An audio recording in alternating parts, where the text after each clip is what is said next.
pasaje está interesante, porque aunque habla de vigilia, se puede tomar como para vigilia, pero ahí Jesús está hablando de algo.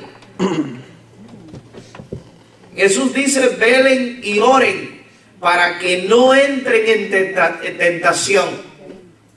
Pero el velar que yo me voy a referir en esta noche es el velar de estar apercibidos en oración, en clamor, en búsquedas delante, en tener comunión.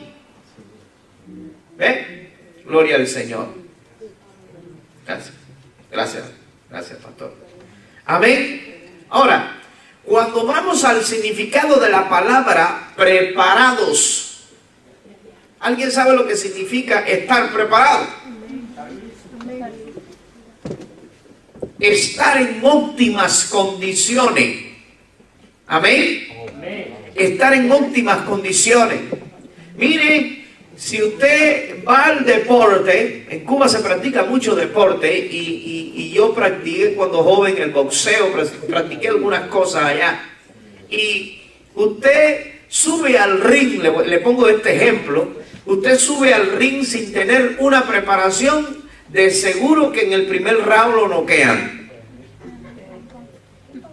O por más que quieras aguantar, cuando llegues al segundo round ya la respiración no te da, porque te cansas, te caes, te puedes fatigar y el enemigo sencillamente aprovecha tu rival, aprovecha esa debilidad para acabar contigo. La Biblia dice que tenemos que estar preparados. Estar preparado es estar en óptimas condiciones. Amén. Para la hora que tengamos que enfrentar el enemigo, no nos venza. Amén. Para la hora que tengamos que enfrentar un desafío en la vida, no retroceder. Aleluya. Porque no sabemos el momento en que Jesús va a aparecer. Dice que hay muchos comentarios por ahí, por donde quiera. Yo sé que estamos en los últimos tiempos, pero nadie sabe el día. Y de hecho, hace aproximadamente 100 años atrás, estaban diciendo que ya Jesús venía. Y de aquel entonces han pasado 100 años ya. Entonces, ¿cuándo viene Jesús? Nadie lo sabe. Nadie lo sabe. La Biblia dice que Él mismo dijo, ni los ángeles del cielo, nadie sabe ni el día ni la hora, solamente el Padre que está sentado en el trono. Amén. Ese Padre que está sentado en el trono. Y yo a veces me hago la pregunta esa, no sé si usted se la ha hecho. ¿Y por qué el Padre sí tiene la prerrogativa de saber el día en que Jesús vendrá a esta tierra? Porque ni el mismo Jesús lo sabe. La Biblia dice, ni el mismo Jesús lo sabe, solamente el Padre. ¿Usted sabe por qué? Porque yo me imagino, no una especulación que yo hago, que yo me imagino que Dios es el que conoce, el Padre, los tiempos y las sazones para cada cosa. Y Él sabe cuándo la tierra está preparada para recibir a su Hijo por segunda vez. Recuerde que Jesús vino por primera vez como siervo, como cordero. Pero dice la palabra que por segunda vez vendrá como rey victorioso. Entonces, mi pregunta es, ¿estamos preparados como iglesia para recibir a ese rey victorioso? La iglesia está preparada y está vestida correctamente. Esa esposa está vestida correctamente para recibir a ese esposo.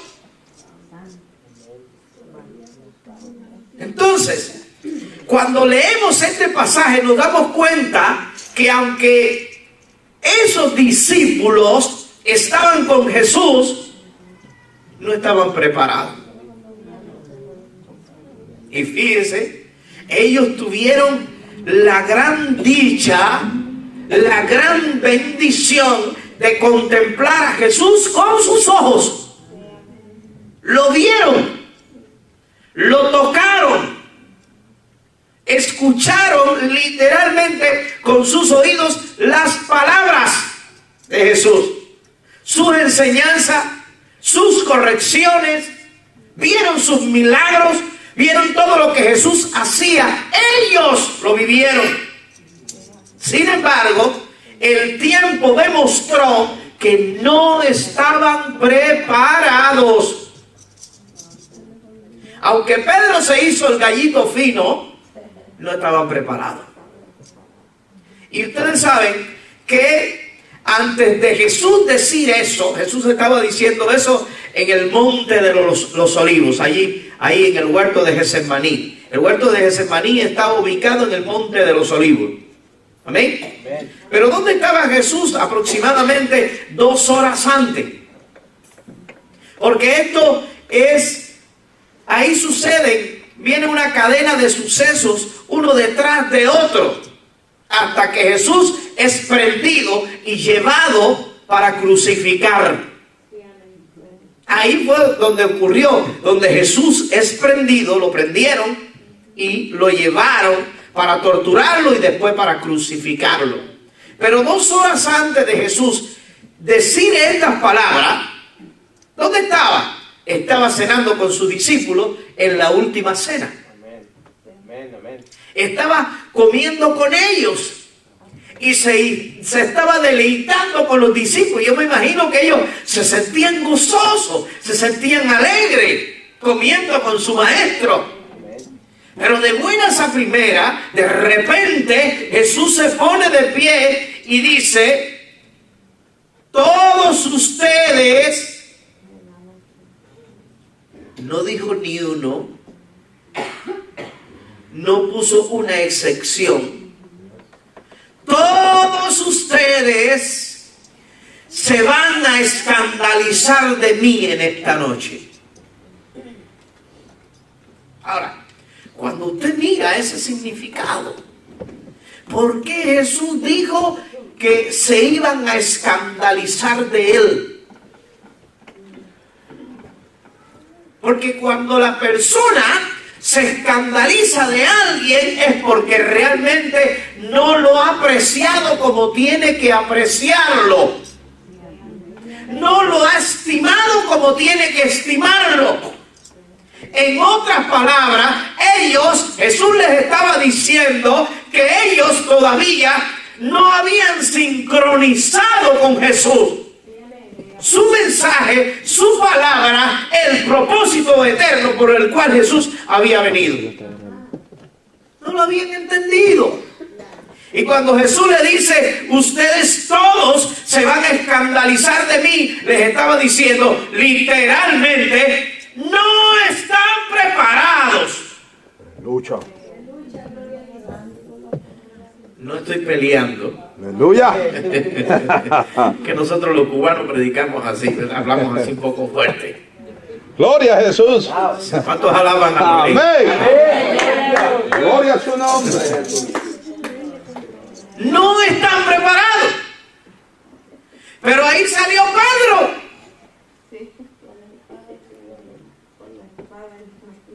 No, todavía no cogió ni la espada. Ahí saltó Pedro y es cuando Pedro dice que se pone de pie por allá y le dice: yo no te voy a negar. El vanidoso. Pero no pasa aquí, pasa en Cuba. En Cuba es donde hay gente vanidosa que dice: yo, si yo tengo una unción terrible, yo. Y como decimos en Cuba, a la hora de los mameyes se le ablandan las canillas.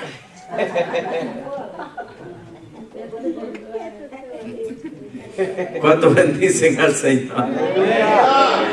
Y por allá se levantó Pedro y dijo, yo no te voy a negar. Si es posible de tener que dar mi vida, la voy a dar por ti. Jesús se queda mirándolo así. Ay, qué guapito eres.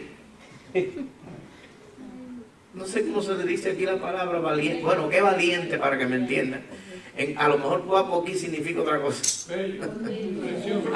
guapo, bello. En Cuba guapo es una persona que cuidado. Que no sé si esa palabra también. que se pelea. Una persona guapa es una persona que se pelea con la persona, con los demás, se pelea, se tira golpe. Eso es un guapo.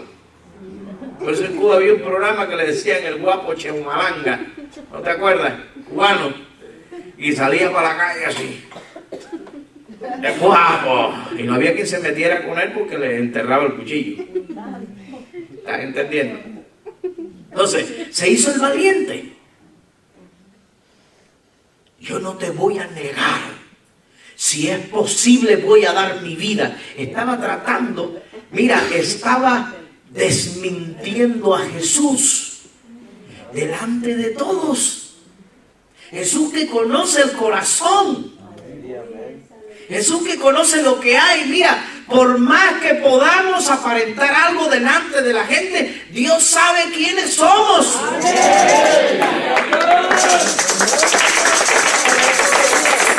¿Y usted sabe cuál fue la recompensa de los otros que se quedaron callados? Juan no dijo nada y me llama la atención que Juan no dijo nada y dice la Biblia que fue el discípulo que siguió al maestro de cerca.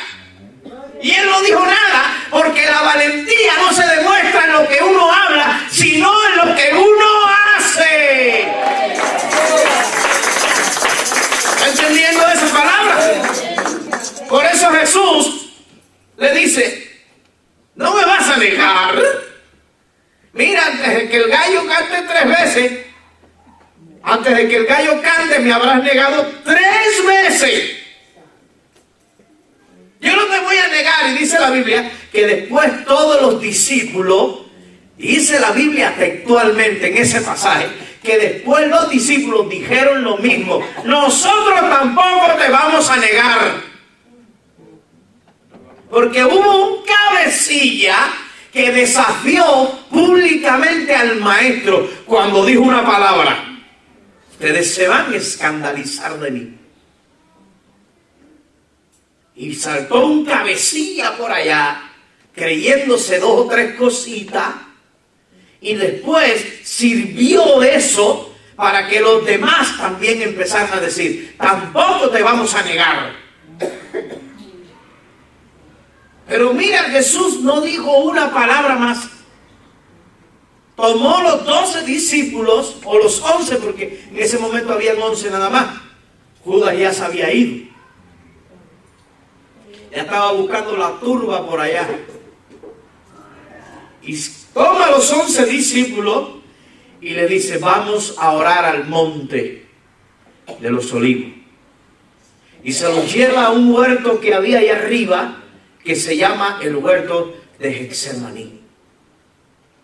Y ahí está orando Jesús con ellos y los deja en un lugar, en el monte de Getsemaní, en el huerto de Getsemaní, que está ubicado en el monte de los Olivos, y lo deja en el huerto de Getsemaní y camina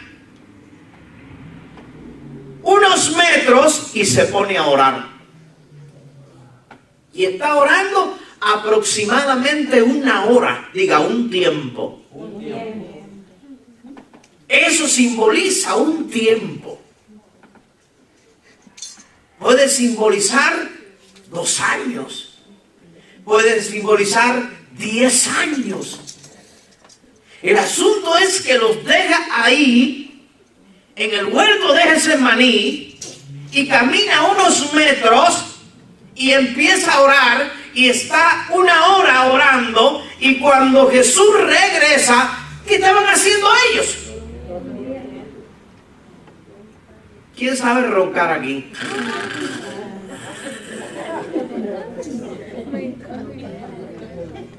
Y empezaron a roncar. Cuando Jesús llega, los encuentra durmiendo. Estaban durmiendo. Y le dice, no han podido velar una hora. Porque hay gente que dice, pero yo he sido cristiano durante 15 años y ahora que vengo a caer. No hay justificación, porque esa hora puede significar 15 años.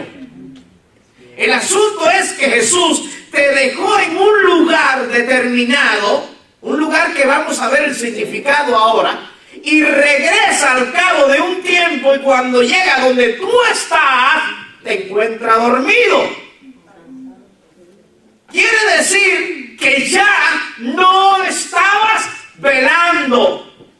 Y si no estás velando, no estás preparado.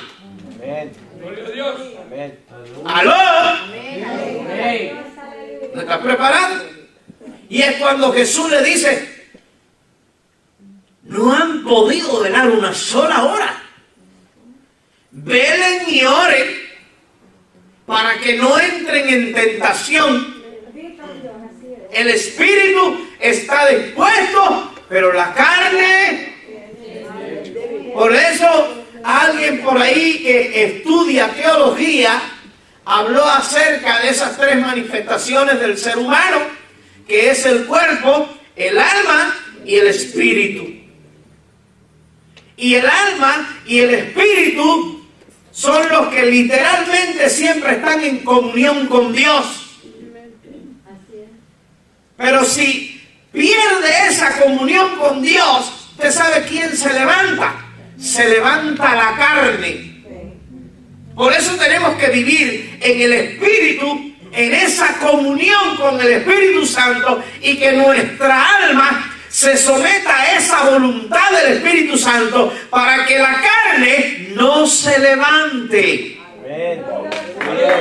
¿Cuántos alaban al Señor? Por eso Él dijo, el espíritu está dispuesto, pero la carne es débil. Amén. Ahora, ese pasaje está tremendo. ¿Usted sabe por qué?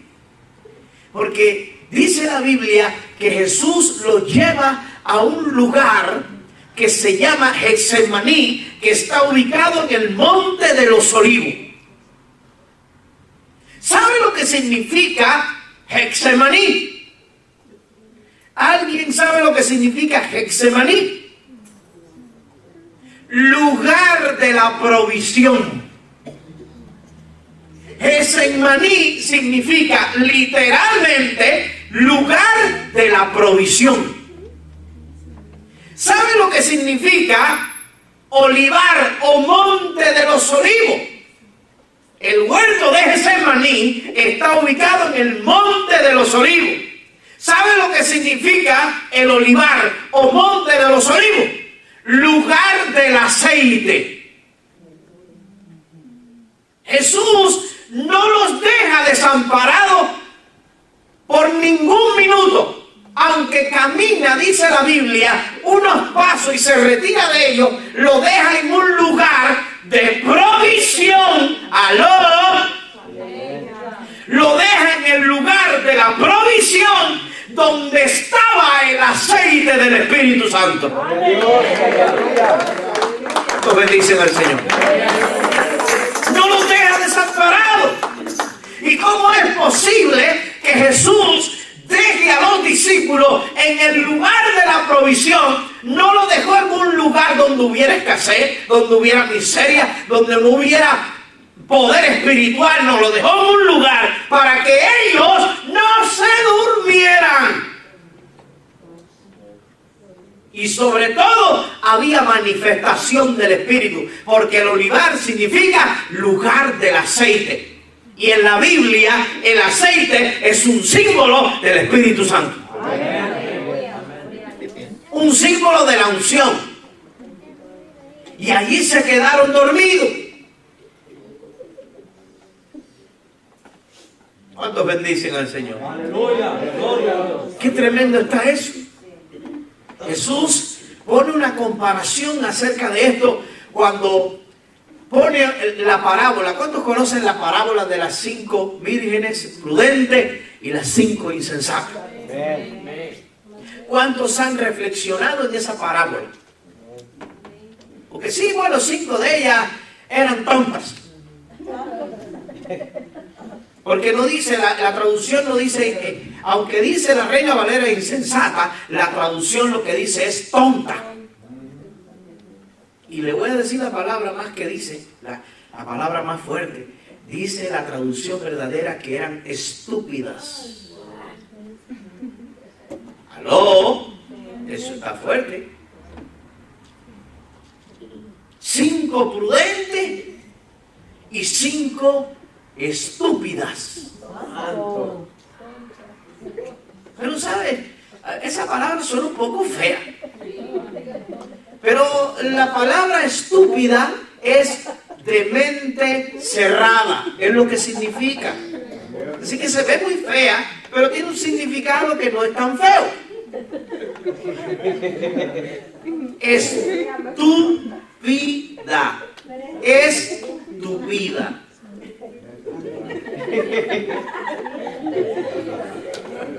Estúpida o estúpido. Que está estúpida, que no te cabe nada en tu mente, que no generas. Eso es lo que significa. Eso es lo que significa.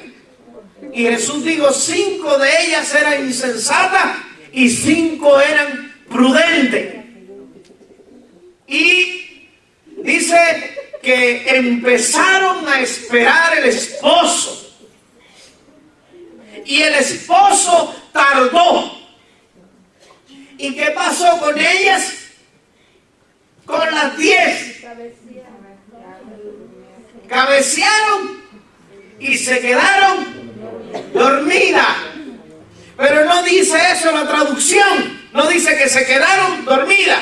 Se quedaron embelesadas. Se quedaron, ¿saben lo que es embelesado? Es estar dormido y despierto.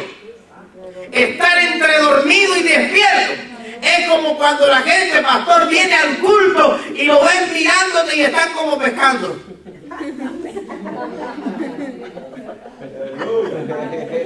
Están en el culto aparentemente, pero su mente está allá en la cama, en la casa. ¿Cuántos alaban al Señor? ¿Está entendiendo? Así se quedaron las 10. Cogían algo. Y de buenas a primeras el cerebro se le iba. Y volvían a coger algo. O sea, como que era un intermitente. Tac, tac, tac. Eso es estar así. Eso es lo que dice la Biblia. Estaban así, entre dormidas. Y se oyó la voz. Ahí viene el esposo. Y las 10 volvieron a aprenderlo, a abrir los ojos. No pasó nada. Nada pasó. Aquí estamos. Pero se dieron cuenta que 5 de ellas ya se les estaba apagando la lámpara. Y cuando se dieron cuenta que miraron, la vasija del aceite estaba seca. Y salieron por donde estaban las prudentes.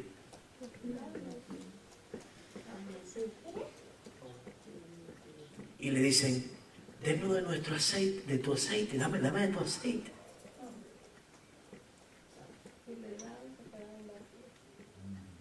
Si le damos del aceite de nosotros,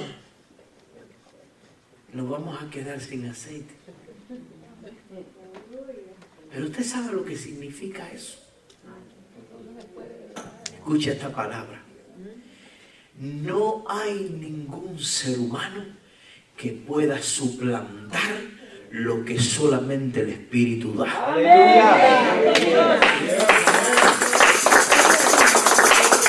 Yo no te puedo dar lo que Dios te tiene que dar.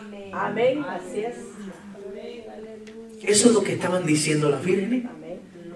Si te damos lo que tenemos, nos quedamos sin nada. Y lo que yo tengo no se traspasa.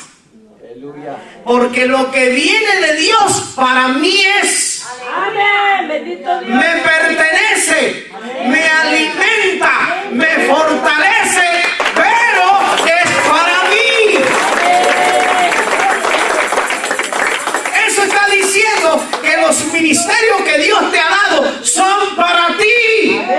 Que cada uno tiene su ministerio, cada uno tiene su potencial dado por Dios.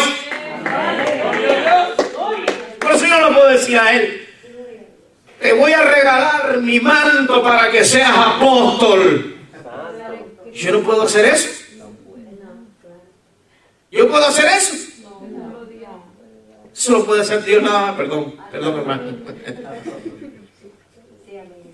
Vamos a dejarlo bien. ¿Está entendiendo eso? Ahora, dice la palabra que ellas salieron corriendo a buscar aceite. ¿Y por qué? ¿Qué significaba ese aceite?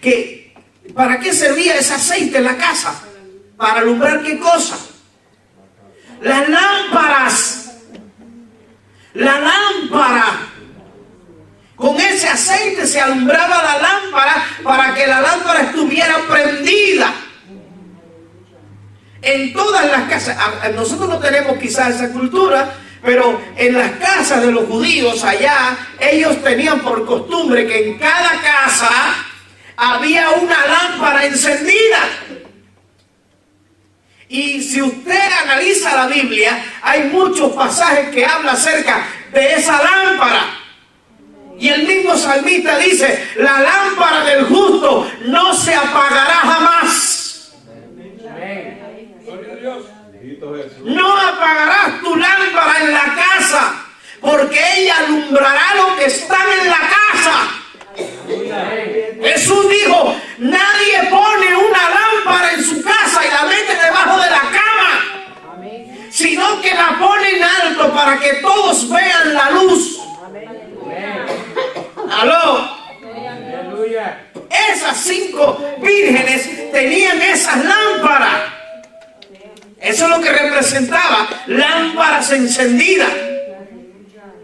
Ahora, ellos trabajaban por las noches, ¿dónde? Cuidando los rebaños. Por eso es que usaban esa lámpara. ¿Y usted sabe para qué usaban esa lámpara también? Para que cuando ellos vinieran de las vigilias, de cuidar los rebaños en la noche, vinieran para su casa porque se turneaban. Cuando ellos llegaban a la casa, sencillamente no se perdían. Uno, no se perdían de la casa. Eso es uno. Lo segundo, cuando llegaban a la casa, no tropezaban con nada porque la lámpara alumbraba la casa. Amén. Entonces ellos no chocaban con nada. No perdían el camino. Podían entrar a su habitación porque la lámpara estaba prendida. Ahora, eso me da una enseñanza espiritual poderosa. Usted sabe por qué muchos hijos en las familias no han encontrado el regreso a su casa. Porque la lámpara de la casa se ha apagado. Queremos que nuestros hijos que se han apartado de las cosas de Dios vengan de regreso a la casa, pero no encuentran el camino. Porque la lámpara está apagada. Muchos cuando tratan de entrar chocan con todo. ¿Usted sabe por qué chocan con todo? Eso de chocar con todo, lo que simboliza es los errores, las faltas que se cometen, los tropiezos en la vida. Pero ¿por qué se cometen errores? ¿Por qué se cometen faltas? ¿Por qué se tropieza continuamente? ¿Usted sabe por qué? Porque caminan a ciegas. ¿Por qué caminan a ciegas? Porque la lámpara está apagada. Gloria a Dios.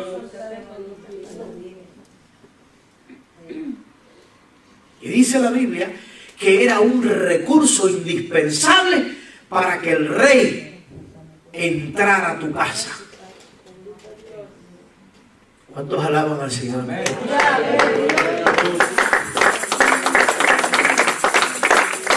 ¿Cómo es posible que el rey exigiera que las viudas que podían pasar adentro de la casa con él tenían que tener las lámparas encendidas y con aceite suficiente? ¿Usted sabe por qué?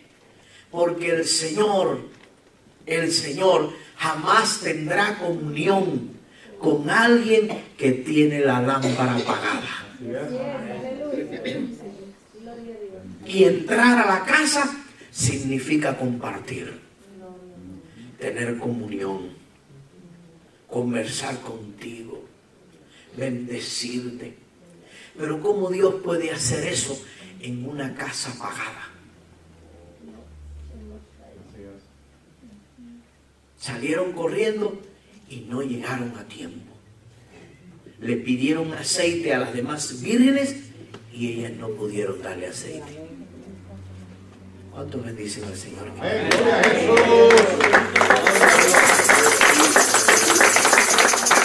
Jesús le dice a los discípulos: velen y oren para que no entren en tentación. El espíritu a la verdad está dispuesto, pero la carne es débil. Iglesia, tenemos que estar preparados. Tenemos que tener la lámpara encendida. Tenemos que tener aceite suficiente. Pastor, pero es que yo estoy en un lugar. No hay justificación.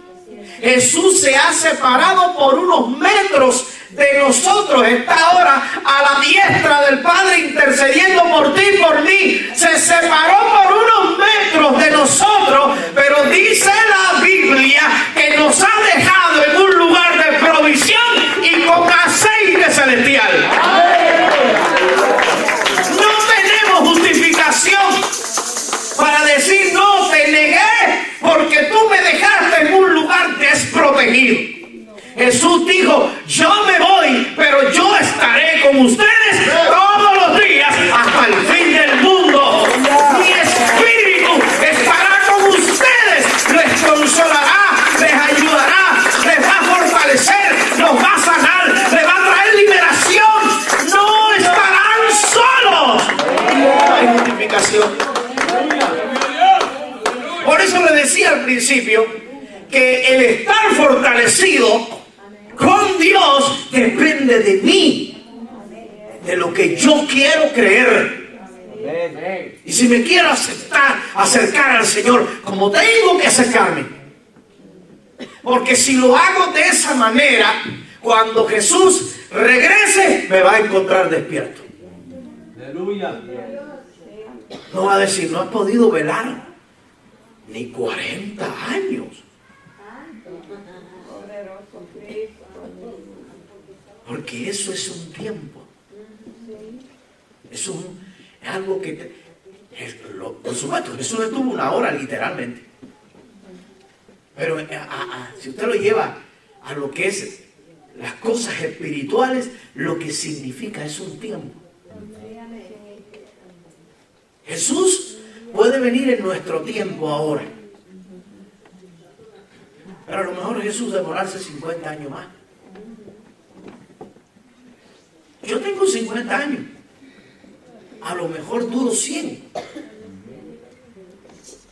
Yo no sé lo que Dios quiere hacer. Pero a lo mejor no duro 100. Y si Jesús demora 50 años, yo me fui primero con Jesús antes de que Él viniera. Aleluya. Gloria a Dios. Y aunque literalmente no voy a ver, quizás porque me voy primero a Jesús venir con los ángeles y así en la segunda venida de Él, no lo veo así quizás literalmente, pero sí los ángeles vienen por mí. El día que yo parta a la presencia de Dios, parta a la presencia del Rey allá, a las mansiones celestiales, y ese día, en ese momento, en ese encuentro, se verá si estoy dormido o estoy despierto.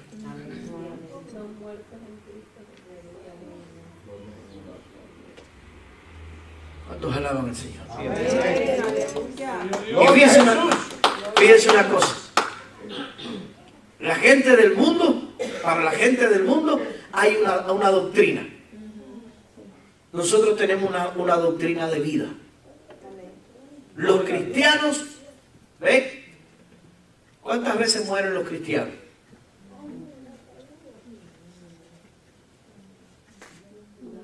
¿Cuántas veces? ¿Una vez?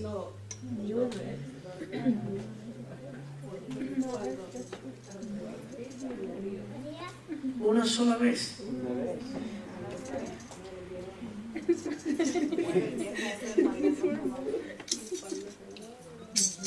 Nosotros morimos una sola vez, pero la muerte de nosotros es una transición nada más.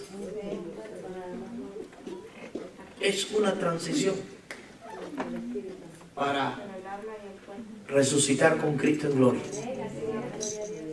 Pero los que no están en Cristo mueren dos veces, porque la Biblia dice que muere físicamente, y los que no fueron hallados inscritos en el libro de la vida fueron lanzados a un lago que arde con fuego y azufre. Esta es la muerte segunda.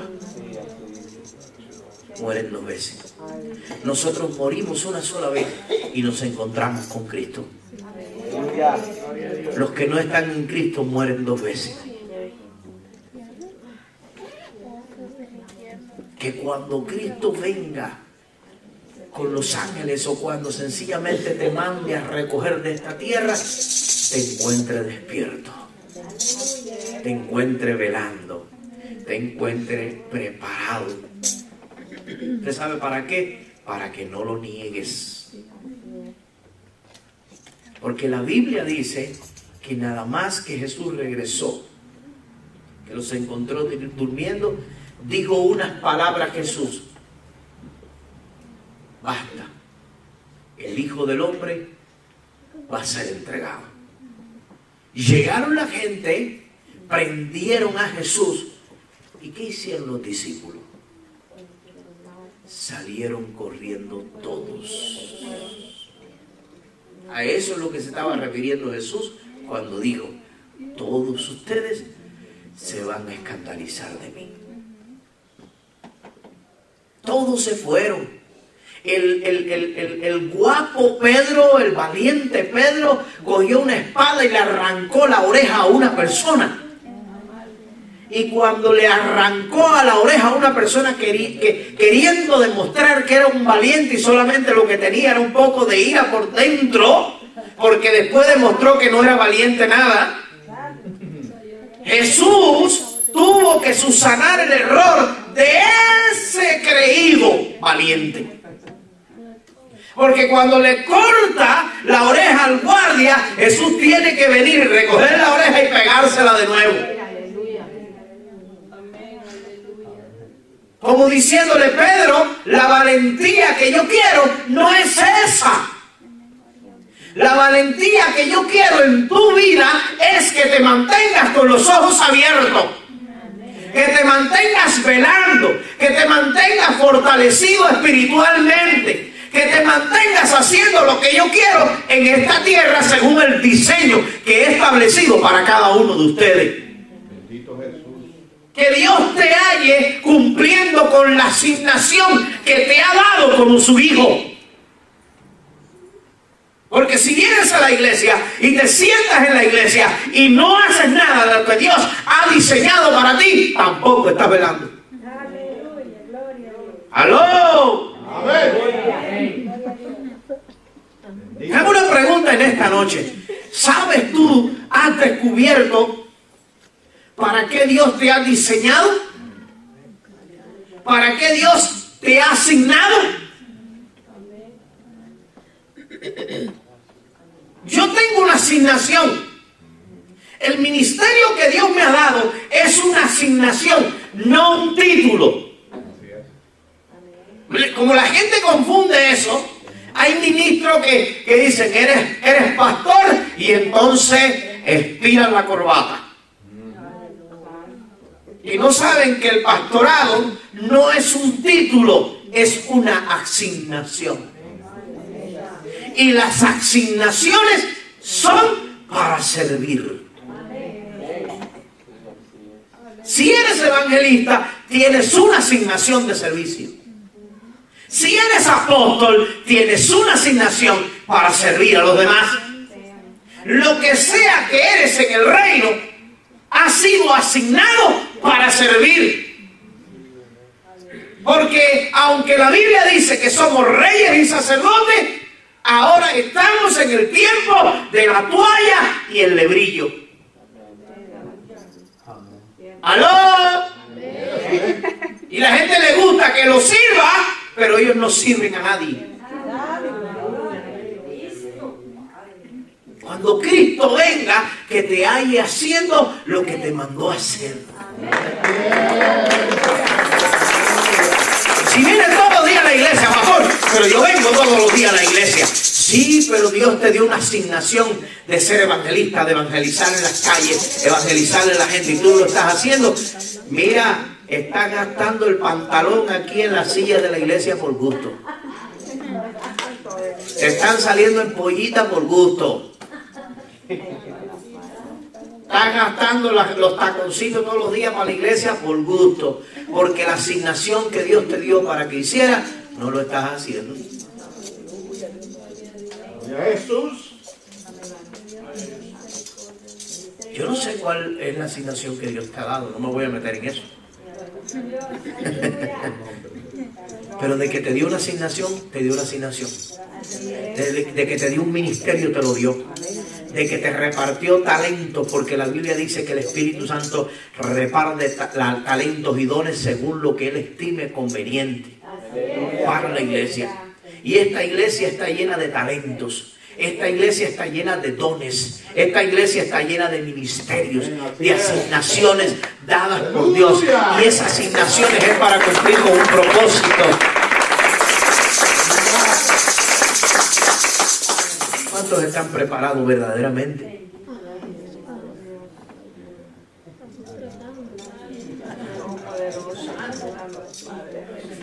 Pero no es para regañarlo, hermano. Es para que reflexionemos. Porque cuando hay solución, el médico te da una vuelta y te manda un plan. Escucha bien. Cuando hay solución, el médico te da una vuelta y te manda un plan. ¿Saben lo que es eso, verdad? Te manda medicamento, te manda aquello, porque todavía hay solución. Cuando no tiene solución, te manda para la casa. ¡Aló!